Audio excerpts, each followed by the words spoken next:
સુંદરથી પણ સુંદર પ્રસંગ. શ્રી ગોવર્ધન નાથ કી જય. રસખાનજી અને શ્રીજી બાવા. લીલા કંઈક આવી રીતે ચાલુ થઈ. વૃંદાવનના પ્રાકૃતિક સૌંદર્યને માણતા માણતા 4-5 વૈષ્ણવો ઘટાટોપ વનરાજીમાં એક વૃક્ષની નીચે બેસીને ભગવત વાર્તા કરતા હતા.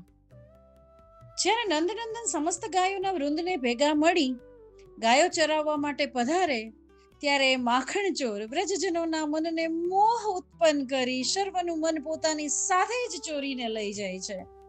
આ સમયે વ્રજભક્તોને જે વિરહ થાય છે ને સખીજનો, એ વર્ણવી શકાય એમ નથી. ભગવાનના દર્શન વગરની એક ક્ષણ એમને એક કલ્પ જેવી ભાસે છે. સર્વ નિચેષ્ટ બની જાય છે. જે દિશામાં ભગવાન પધાર્યા હોય ને સખીજનો, બધાના પલક એ બાજુ છવાઈ જાય છે. નયન સ્તંભિત થઈ જાય છે. દેહ અભ્યાસ ભૂલી જાય છે. ફક્ત શરીરમાં પ્રાણ બચે છે. આવું સુંદર સત્સંગ કરતા હતા 4-5 વૈષ્ણવો ભેગા થઈને.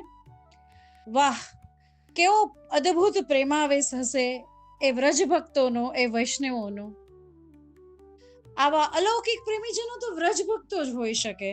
અપરિપક્વ દેહધારીઓમાં તો ભગવત પ્રેમાવેશ ટકી જ ના શકે.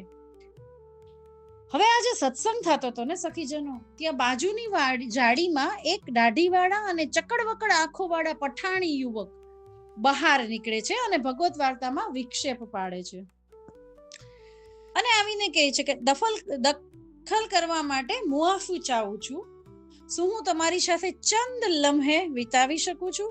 એની ભાષામાંથી મુસલમાની છણકો અને મુસલમાની રૂઢી ઝલકતી હતી. વૈષ્ણવો પૂછે છે કે તમે કોણ છો? ઇબ્રાહિમ, સૈયદ ઇબ્રાહિમ, એવો એ જવાબ આપે છે. કોણ, પઠાણોનો સરદાર ઇબ્રાહિમ? તો કે હા. કે જે મોહિનીના પ્રેમમાં છે એ ઇબ્રાહિમ? તો કે હા. મોહિની ઇબ્રાહિમની પ્રેમિકા હતી અને મોહિની વિશે કહેવાય છે કે ખરેખર જેવું નામ એવા ગુણ હતા. મોહિની રૂપનો અંબાર હતી અને આ ઇબ્રાહિમ તેના પ્રેમમાં ખૂબ ખૂબ ખૂબ પાગલ હતો. ઇબ્રાહિમ જવાબ આપે છે કે જી હા, હું એ જ છું. હવે જો તમારી ઇજાજત હોય તો એક વાત પૂછું. વૈષ્ણવો કહે છે કે પૂછો ને. તો કહે છે કે મેં આ જાડી પાછળ છુપાઈને તમારી બધી વાત સાંભળી છે.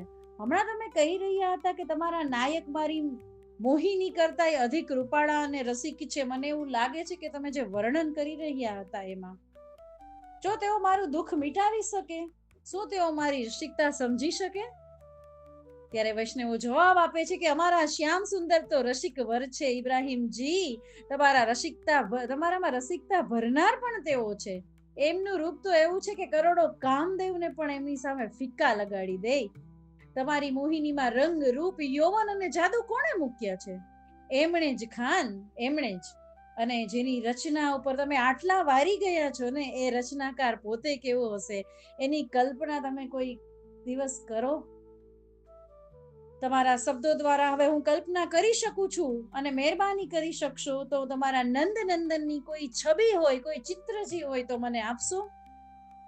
એ મને ક્યાં મળી શકે, હું એને ક્યાં ઢૂંઢું? એવી તાલાવેલી ઇબ્રાહિમજી બતાવે છે. ઇબ્રાહિમજી, આ રહી શ્રી ગોવર્ધનની છબી. પહોંચી જાઓ સીધા ગોપાલપુર, એવું વૈષ્ણવો કહે છે.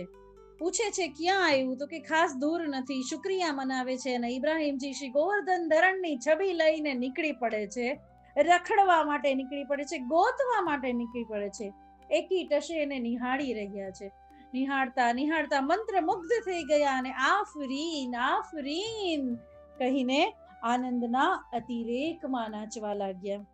આહાહા, આ અગાધ રૂપ રાશિના મને રૂબરૂમાં ક્યારે દીદાર થશે? ભલું થાજો ગુલબદન મોહિનીનું. એ રૂપ ગર્વિતા બનીને મને છડતી રહી, દગો દઈને નાસી ગઈ.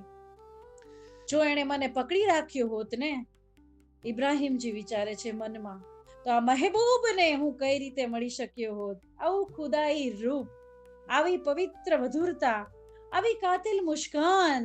અરે આજ તો છે મારી આખરી મંઝિલ, આજ તો છે મારો મહેબૂબ, આજ તો છે મારો મહેબૂબ. હે બિરાદરો, તમારા આવકારને બદલે હું કઈ રીતે ચૂકવી શકું?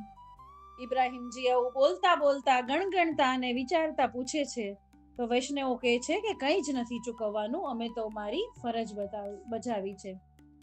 રસિકતા જોઈને અમે ધન્ય અનુભવીએ છીએ. બસ અમારી આટલી જ ઈચ્છા છે કે તમે આજથી ઇબ્રાહીમને બદલે રસખાનના નામે ઓળખાવ અને આજથી તમારો પૂર્વજન્મ થયો છે એમ સમજો. વાતને મંજૂરી મળે છે. તોરી માની તે હિયો, ફોરી મોહિની માન, પ્રેમ દેવ કી છબી હી લખી, વહે મિયા રશખાન. હવે આ મહેબૂબના દીદાર કર્યા પછી જ આબોદાના લઈશ એવું ઇબ્રાહીમજી કહે છે. આબોદાના એટલે અન્ન જળ. હવે રસખાનજી ભાવાવેશમાં આવી જાય અને શ્રીનાથજીની છબીને છાતી સરસી ચાપી અને વનરાજીમાં સરકવા લાગે છે. વૈષ્ણવો એમને દૂર દૂર જઈ રહેલા જાય છે અને જે શબ્દો ગણગણી રહ્યા છે ને સખીજનો, એ સંભળાય છે. શબ્દો કંઈક આવા છે: યા છબી પે રસ ખાની, અબ વારો કોટી મનોજ, જાકી ઉપમા કબીન નહીં, પાઈ રહે સુખોજ. રસખાનજી શ્રીનાથજીની છબી લઈને વૃંદાવનથી ગોવર્ધન પ્રત્યેક મંદિરોમાં ફરી વળે છે અને ફરતા ફરતા ગોવિંદ કુંડ પર પેલા ગિરિરાજજી પર ચડે છે. ત્યાં એને મલેચ્છ જાણીને દ્વારપાળ રોકે છે, અટકાવી દે છે, બહુ કાલાવાલા થાય છે. અને જ્યારે દ્વારપાળ એને નીચે ઉતારી દે છે ત્યારે રસખાનજી નિરાશ થઈને પાછા ફરે છે અને મંદિરની બીજી તરફ નીચે ઉતરી જાય અને ગોવિંદ કુંડ પર જઈને બેસે છે. છબી સમક્ષ સખીજનો રસખાનજીનું મુખ રુદન છે અને છબીમાં આંખોમાં શ્રીજી બાવા જ દેખાય છે. મેરે મહેબૂબ, મેરે મહેબૂબ કહેતા કહેતા ખૂબ રુદન કરે છે, ખાતા પીતા નથી. ધીમે ધીમે એમનો વિરહ ચરમસીમાએ પહોંચે છે અને હૃદય ભેદક રુદન કરવા લાગે છે રસખાનજી. અને થોડીક વારમાં તો એને મૂર્છા આવી પડે છે. અચેતન અવસ્થામાં 3 દિવસ કાઢી નાખે છે. સખીજનો પહેલી જ વાર એને શ્રીજી બાવાની છબીને નિહાળી છે. તેમ છતાં આટલો તાપ, એ જીવ કેવો હશે? એ તો કોઈ કર્મના લીધે મલેચ્છીઓનીમાં આવી પડ્યો હોય, બાકી આવો જીવ તો શ્રીજી બાવાને લાયક જ હોય. છાતી પર શ્રીનાથજીની છબી દાબી રાખીને સતત શ્રીનાથજીના સ્મરણમાં એમણે અન્ન જળ વગર 72 કલાકથી વધુ સમય વિતાવી દીધો. ત્રીજી રાત્રિનો ઉદય થયો અને શ્રીનાથજી મંદિરમાંથી બહાર પધાર્યા અને હવે એ નટખટની, એ રસિક વરની આ રસખાનજી સાથે રસિક લીલા આરંભાય છે. આગળ શ્રીનાથજી શું નખરા કરે છે, શું કૃપા કરે છે, એ ભાગ 2 માં જોશું. શ્રી ગોવર્ધન નાથ કી જય.